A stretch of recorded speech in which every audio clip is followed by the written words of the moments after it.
Coming up on Cronkite News, the global pandemic's impact on educators, why teachers are choosing to retire here in Arizona. Plus, the two street sign names Phoenix plans to change because people find them offensive. And fake news. We hear it all the time now, but how do we really know what's fake and what's fact? We break it down later in this half hour.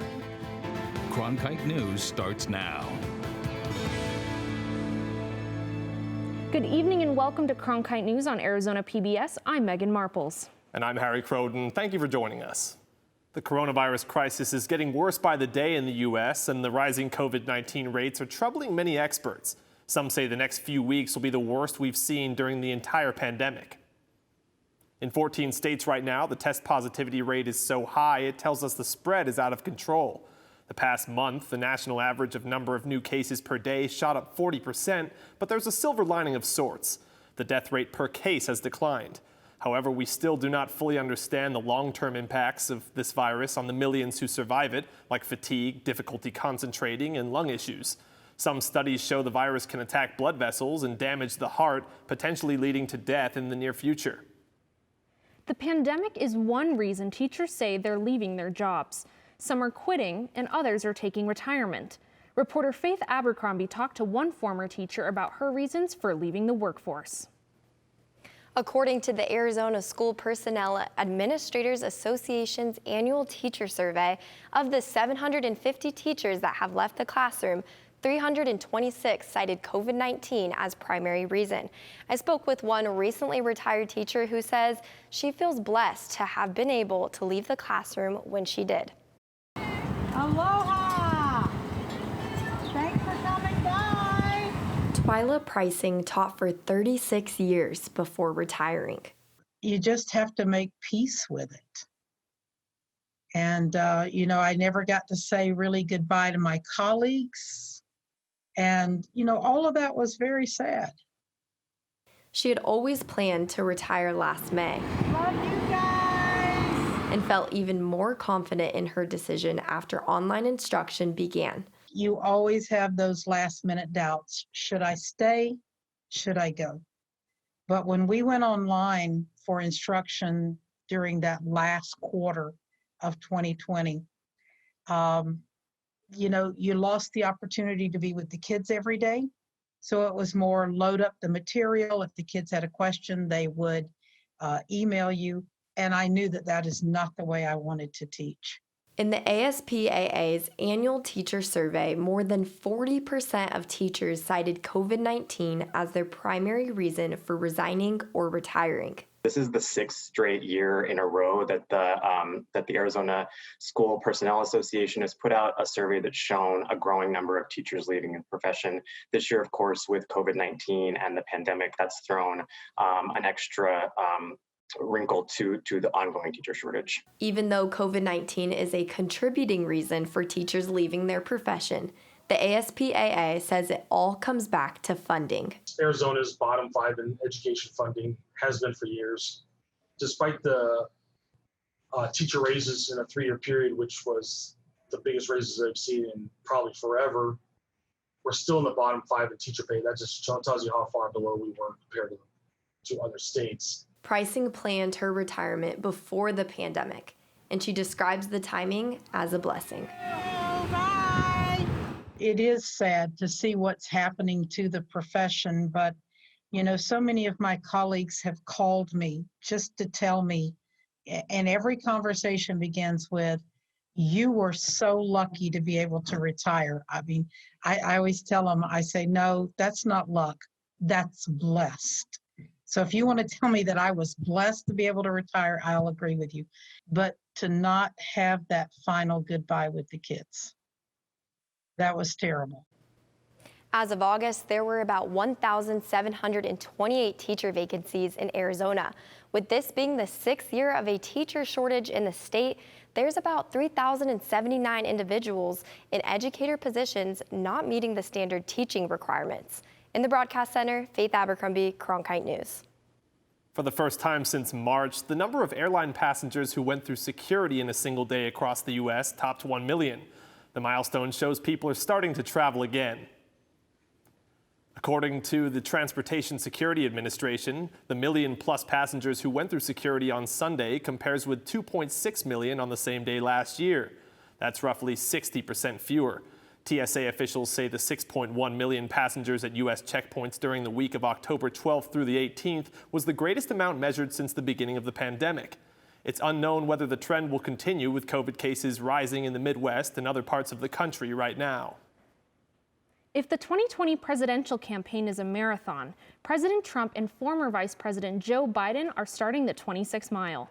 As both campaigns are stumping, millions of voters have already taken part in the political process. More than 28 million Americans have cast their ballots early.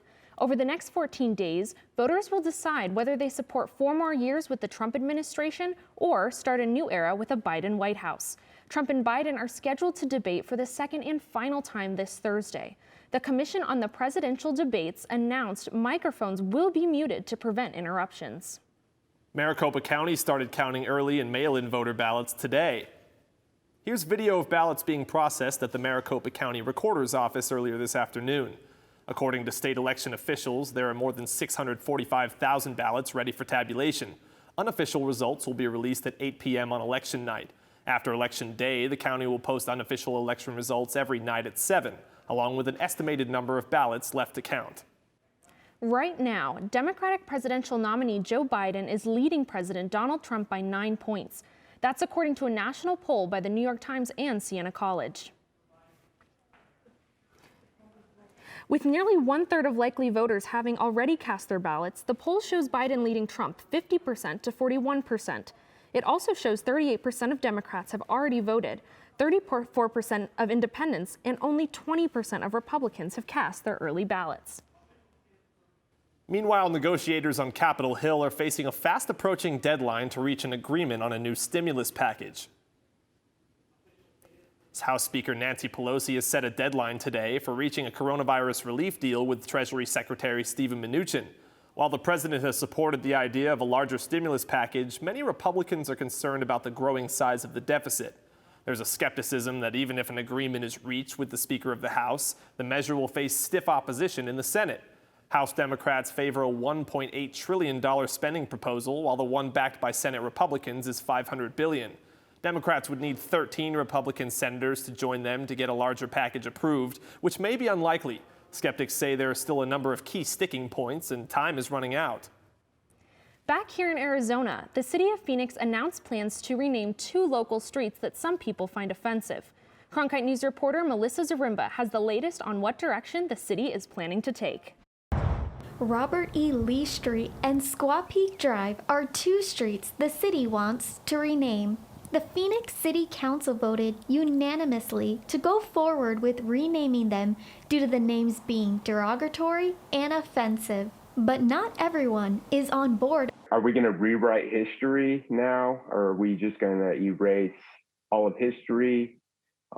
It's just a name. And like I said, when you start changing the names of these streets, how are the residents on these streets going to feel? However, not everyone is opposed to this change. The world's not fair, and it's time to change. By changing Robert E. Lee Street, property owners will have more to change than just their street name. Of course, we're going to have to struggle with changing the telephone bill and the APS bill and so forth. But that shouldn't really be that big of a deal. We just change over time. If there is any cost, residents who live along these streets will be reimbursed if necessary. Melissa Zarimba, Cronkite News. There's no set date on when the new street names will be decided, but the city will send out a list of proposed names to all property owners. They can rank their top 5 favorites, and the city will make the final decision. Coming up next on Cronkite News, why black coaches have the toughest time landing head coaching jobs, and how the Pac-12 stacks up against the rest of the Power 5 conferences. And is Halloween happening? We'll have the latest on spooky celebrations here in Arizona next.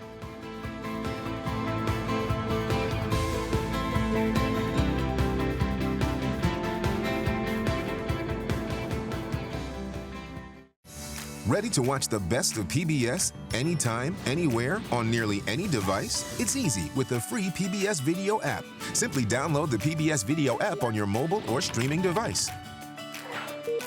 Now you can watch the latest PBS episodes or catch up on the shows you missed. Discover new favorites from PBS and local content from your PBS station.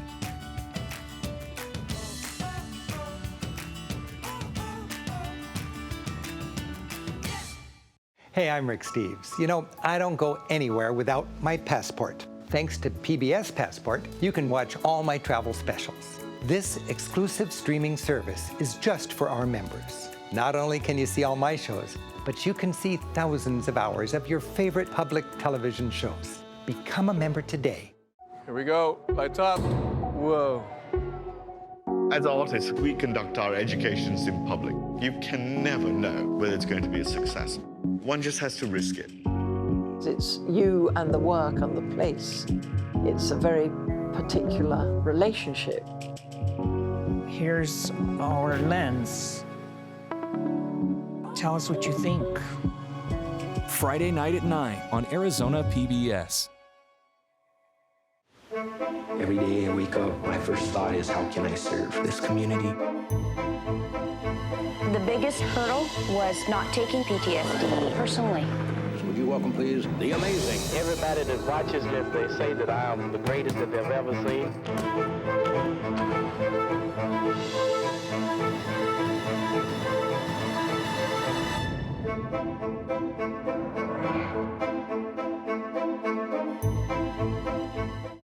Ready to watch the best of PBS anytime, anywhere, on nearly any device? It's easy with the free Pbs Video App. Simply download the Pbs Video App on your mobile or streaming device.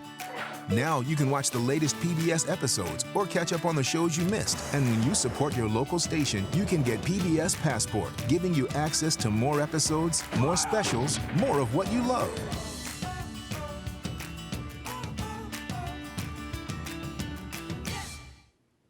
Pac-12 football hasn't started, but the conference has earned a top ranking. Kelsey Calasi tells us what race the Pac-12 has won. Football is all about statistics. Counting catches, recording rushes, tallying tackles. So much so, Herm Edwards still remembers specific stats from his start. There were only 7 coaches of color in the National Football League in 1977. All assistants, not one held the top spot head coach. So when these numbers come out, I just say we got to do better. Today, more coaches of color are in a position of power, but experts say not enough. An analysis by ASU's Global Sport Institute finds that even when coaches of color have more coaching and playing experience, they're less likely to be hired as head coach at Power 5 schools. Arizona's Kevin Sumlin wasn't surprised. I don't think you needed a study for that, right? I mean, that's just where it is. And this has been talked about for years. Colorado's Carl Durrell knows a stat that makes the Pac-12 stand out. To have the coaches we have, the minority coaches in this conference, and really there's no other conference like it, I'm extremely proud of that. I really am. Coach Durrell knows the numbers. 50% of Pac-12's head coaches are coaches of color. No other Power 5 conference comes close to that claim. Washington's head coach Jimmy Lake has a solution. We have to get more coordinators, defensive coordinators and offensive coordinators of color across the country. And as soon as we get to that model, I think you'll start to see more candidates that can go and interview for head jobs and be successful. In Los Angeles, Kelsey Calasi, Cronkite News. Starting November 7th, we'll see how the teams rank on the field. The Sun Devils season opens up in the Coliseum against USC. The records just keep on coming here in the Valley. Last week, we broke the record for the number of days above 100 degrees. The old record was 143 days set back in 1989. We are now at 144 days. And yesterday, Phoenix broke another heat record, making it 167 days with the temps above 95 degrees. Flipping the script up in the north, though, Flagstaff is expecting to see its first snow of the season this weekend. The popular ski resort Snow Bowl is planning to open for the winter on November 20th. Finally tonight, Halloween is just 2 weekends away, but how do we celebrate safely with the coronavirus cases still on the rise? Abigail Verwick went to the experts for advice. Abby? Pumpkins, corn mazes, and candy, all staples of the fall season. However, due to COVID-19, the holiday will look a little different with new ways to celebrate old traditions. Go ahead and get outside. The best place to be is outside in the fresh air and more oxygen, more air, less enclosed environments. Yes, get outside. Experts recommend incorporating a mask into costumes and say a costume mask is not a substitute for a cloth mask. They also suggest engaging in activities that allow for social distancing. I think anything that's outdoors that you can figure out, whether it's a drive-in movie, and you kind of do Halloween-themed movies, or go to a pumpkin patch. With acres of land, many farms in the valley, like this one, have plenty of space to spread out and maintain social distancing while still enjoying the fall season. Because we know there's a huge difference in terms of transmission indoors versus outdoors. Many pumpkin patches are requiring masks to be worn in less open areas as well. When you can't stay 6 feet away from somebody, we're going to ask you to please put a mask on. Make sure that you can social distance. We have 40 acres out here, so you can get away, but some places like walkways where there's many people, we require masks. Some of the CDC's safety guidelines and alternatives for door-to-door trick-or-treating include car parades and setting up stations with individually bagged treats for kids to take, instead of passing out candy. Pima County health officials agree this is the year to find safe, creative ways to celebrate. We don't want the scariest thing to be rising COVID infections. So as far as we know, trick-or-treating has not been canceled in Arizona. You just have to look for alternative events. For instance, in Tucson, there's a trunk-or-treat drive-through, CarveCon 2020, cave tours, and Apple Annie's corn maze. In the newsroom, Abigail Verwick, Cronkite News. That's it for Cronkite News tonight. Thanks for joining us. For top Arizona stories anytime, go to cronkitenews.azpbs.org.